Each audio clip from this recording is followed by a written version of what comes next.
તે અત્યારે આપણી વિચારધારાને જાણવા અને માણવા માટે આવ્યા છે। આજે અમે રાજકોટ સ્વામિનારાયણ ગુરુકુળથી સરદાર પટેલની 150મી જન્મ જયંતિની ઉજવણીને ભાગરૂપે અમે એક પદયાત્રા કાઢી છે અને આ પદયાત્રા રાજકોટથી શરૂ કરી અને સાપર વેરાવળ થઈ ગોંડલ રાત્રિ રોકાણ થઈ અને બીજા દિવસે સવારે 27 તારીખે નીકળશે અને કાગવડ ગામ રોકાશે।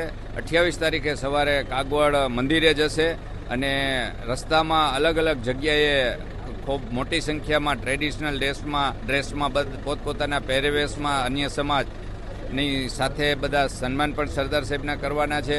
અને અમારી આ પદયાત્રાનો મુખ્ય ઉદ્દેશ છે કે એકતા, અખંડિતતા અને સર્વ સમાજને જોડવાનો, આત્મનિર્ભર ભારત બનાવવાનો।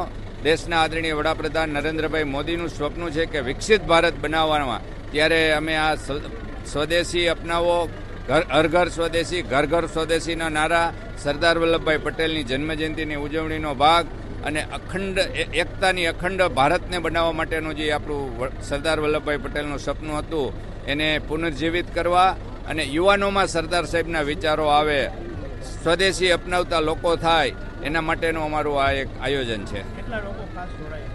અમારી રજીસ્ટ્રેશન મુજબ 1000 લોકોની આસપાસ જોડાયેલા છે, પણ અલગ અલગ ખૂબ મોટી સંખ્યામાં આપ જોઈ શકો છો એમ જોડાઈ રહ્યા છે અને રસ્તામાં પણ અલગ અલગ જગ્યાએથી લગભગ 12થી વધારે કોલેજો પણ આમાં સામેલ છે। એનસીસી અને એનએસએસના સ્ટુડન્ટો પણ આમાં જોડાયા છે અને કાગવડ સુધીમાં ખૂબ મોટી સંખ્યામાં લોકો જોડાવાના છે।